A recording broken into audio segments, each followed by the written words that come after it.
Front wheel came up twice.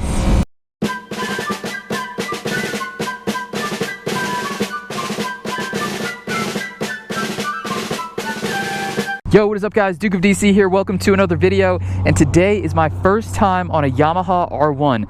This is my boy MDSuperSportRider R1. Go check out his channel, subscribe, because he is going to ride the KTM Super Duke and give you guys his kind of like first thoughts and impressions on that bike. And yeah, if you're looking for like a really detailed review, we might swap again in the future because this was kind of really sporadic and I don't have a lot of the information that I would need to do the review, but a few little specs. It's a 1000cc, it's a liter bike. It's making about 170 at the rear wheel. I think it weighs 441 wet, and it is an iPad on wheels. This thing has every electronic rider aid that you could ever look for and imagine. As you can see, it's off right now, but he's got me in B mode, which is kind of the, hey, don't crash my bike mode. You can go safely. I'm going to put him in street mode on the KTM, and we are here at on beautiful Skyline Drive on probably the nicest day in weeks. Easily. I couldn't be happier to be out here. Wow, my chain looks really slack, doesn't it? That'll be interesting. Good luck with that. And yeah, so start the riding. I'm very excited. Also, guys, if you hear a voice in the background, it is MDSuperSportRider. He's on my Senna system right now. So I will be talking to him a little bit. You won't be able to hear him, but I'll also try and just give you kind of my impressions. It's taller than the KTM, which is funny because it definitely doesn't look taller at first glance. It also makes me feel a lot fatter because everything is pinched. Yeah. We're gonna go have some fun. Oh, these are, it's a Super Sport. Holy cow. Yo, this is amazing, man. What? It's so much tighter than I thought it would be. So yeah guys, this is my first time on an R1 of any kind. It is a cross-plane crank, so it does sound really, really good. This is a stock exhaust system though, so you know, nothing crazy sounding, but I do really like it. I think that getting a good engine note is kind of rare, and people compensate by getting something like a straight pipe system, and that's not necessarily the right route to go down because this is a bike that likes to live in the high RPM range. So if you get something that's deafeningly loud, you're basically cutting out that part of your riding unless you really want to sit there and give yourself a headache. Ergonomically, it is pretty, it's actually not half bad. The seat is a little bit firm. Obviously, it's a super sport bike, so it's nothing like the Super Duke in terms of comfort. But as super sport bikes go, I don't feel a lot of pressure on my wrist. Again, it's more than, if your core is strong, then you're gonna be fine. And then you can also kind of squeeze the tank a little bit, and it keeps you in the position you wanna be in. So, it's got a quick shifter up, no quick shifter down. So I gotta do a little blippity blip. If I pass all three of these people, is that all right?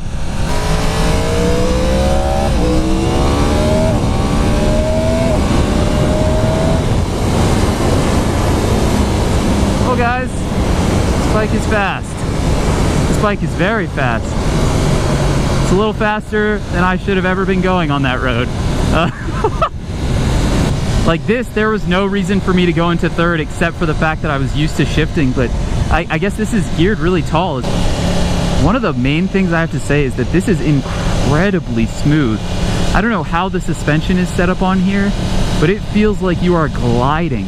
And the KTM is comfortable and everything, but this is incredible. This is a whole different experience than what I've been expecting to feel on an R1, because the entire time you think about Yamahas and their super sport lineup, you think really aggressive, race-oriented bikes that just so happen to make it on the street. Well, this is a really perfect example of how Yamaha is starting to push their way into the class of making these amazing road, oh fuck yeah.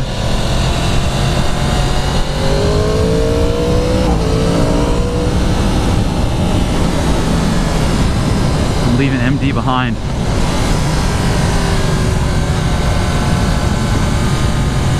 Oh dude, it's heavy to turn in initially, but when you pick a line, that's it. It is like on rails. And I know people say that, and I've said it, but this is exceptional.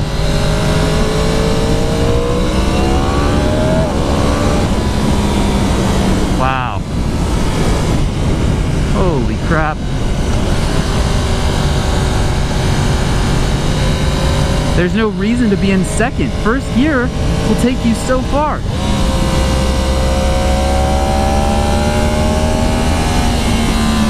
Oh, this is pretty serious. Last thing you want to do is crash your buddy's bike. So you'll have to pardon me for going a little easy. But again, this is just my first time riding one. There will be more opportunities for me to ride this. MDSuperSportRider and I are going to do some swaps and do a little bit more in-depth reviews. So if you're looking for that video, stay tuned down the line. But this is just me enjoying what is an exceptional super sport bike in the new R1. And mind you, this is not the R1M, this is the R1. The R1M is the I guess the more premium version of this. It comes with the O-lens, it comes with a lot of carbon fiber. I'm sure there's a few other things that I'm missing out, but yeah, holy crap. Wow, there's so much feel in the turns. And traffic. Welcome to Skyline Drive. That's okay though, it gives us an opportunity to really get to know the bike. You know, at high speed you're focused so much on the road that you kind of forget what you're riding and you just let it be a part of you, which is saying something about this bike. It is an extension of yourself. You know, when you think, I want to go into this turn at this speed, at this angle, you're already doing it, and it's because it is such a precise machine. That's one thing that you'll never get from a naked bike, is just the razor precision of a super sport bike. These things are so incredibly dialed in for what they're meant to be doing, and that's ripping it around a track, that they read your mind. And yet this one, in my personal opinion, is set up just fine for riding on the streets. I don't think that this is an uncomfortable bike in any sense. You know, it's obviously going to be different than if you buy something like an FZ10, which is the naked brethren of this bike, which my boy Jogo 101 has and probably really enjoys, because that's again the same 1000cc cross-plane crank displacement engine that is putting out quite a bit of power, that is detuned to have maybe a little bit more torque, and then upright so you're more comfortable. But this is a razor blade, and that's a buck knife. You know, they can do the same thing, but at the end of the day, this one is going to be the precision machine.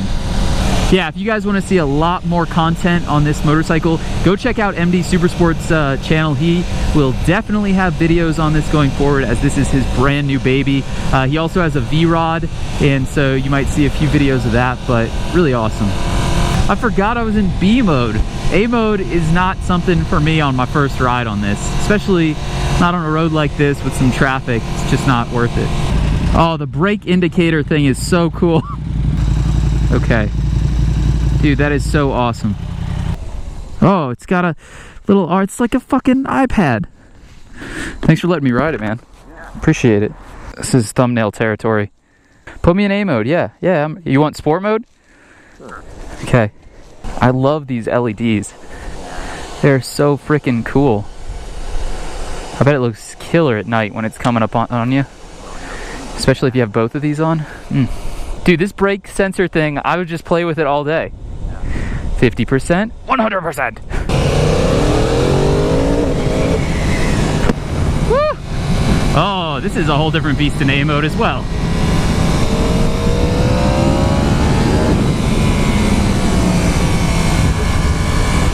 Oh, motor coach.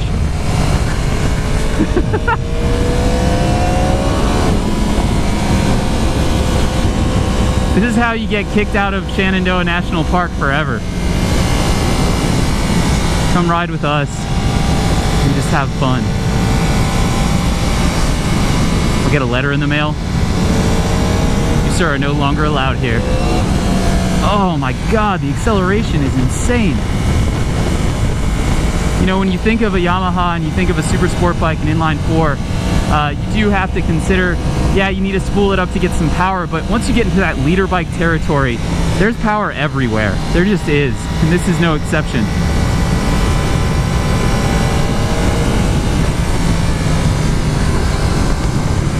Oh, wow, wow, wow, the throttle response. You really got to be careful on it. But when you're coming out of a turn, you just goose it. Oh man, I love it. The other great thing about super sport bikes is that when you get down into a little tuck, there's hardly any wind resistance. So 120, 130 miles per hour always feels like a lot less than what you're actually doing. Where on a naked, you know exactly how fast you're going all the time. It's violent. Wow. So powerful, man. So incredibly powerful. I would definitely choose to ride around town or commute in B mode, but then when you get out to somewhere like this or you're on a track, flip it into A mode for sure, because the throttle response is telepathic. Oh. Wow. The brakes are really good too. It's funny though, there's this brake sensor that if you want to look at, you can see what percentage of the brake you're actually using, but when you're focused on the road, there is no way I'm looking down at that thing. So it almost just, it doesn't serve a purpose to me at this kind of pace, which even, you know, it's not even that fast, but I'm just laser focused. What kind of questions do you guys have about the R1? I want to know, so leave a comment down below, and maybe MDSuperSportRider can help as well, and he'll go through, and if, you know, if he's got some answers from an owner's perspective, he can go and answer them. But I think the first question people are going to ask is, how does this compare to the competition? Out of its competition, I really haven't ridden that much. It's very difficult to get a test ride on a Japanese super sport bike. From the European or premium classes, it competes 1-to-1. I mean, this is total competition for an S1000RR or a Panigale 1299 or a, what is the other one that I've been on? The Aprilia RSV4, or even the Buell that I just was on, the RX 1190. They're all fantastic bikes, but it's starting to become a race of who is innovating the quickest. And Yamaha has a lot of disposable income from a company that is creating a lot of great bikes in the lower and middle class range that pay for R&D for things like this. So I think we have some exceptional bikes coming out next year to compete, which is great, right? Because Yamaha releases something this amazing, the other companies have to come back and do something about it. So Honda's talking about doing the Öhlins electronic suspension, quick shifter, more power. Suzuki's coming out with a brand new Gixxer. The ZX-10 is supposed to be a fantastic bike, and I am hoping to get on all of these at some point, but I'm doing the best I can. It just doesn't seem to want to happen. But I'm going to enjoy this for every throttle twist that it's worth, because it is such an incredible bike. I think MDSuperSportRider made a really, really good choice. Brand new, I believe these are 16,000, around that area, and then for the M, it's another $4,000. So, you know, they're not cheap, but this is it. We were having a discussion earlier about where do you go from here? And at some point, it's not about power anymore. It's about what feature are you missing? And in the aftermarket department, you can get almost anything. So really, I don't know where you go from this. And that's an exciting thing, because they do. So it's crazy. But yeah, guys, this is going to conclude the video for today. I really appreciate you guys watching, and hit that like button if you enjoyed this. My first time on an R1, my first ride and impressions. I'm going to do a little bit more of like a comprehensive review going forward, possibly with MDSuperSportRider. Maybe we'll come back here because it is just so incredibly beautiful here. Subscribe if you're new, and as always, guys, I will see you on the next one. Peace!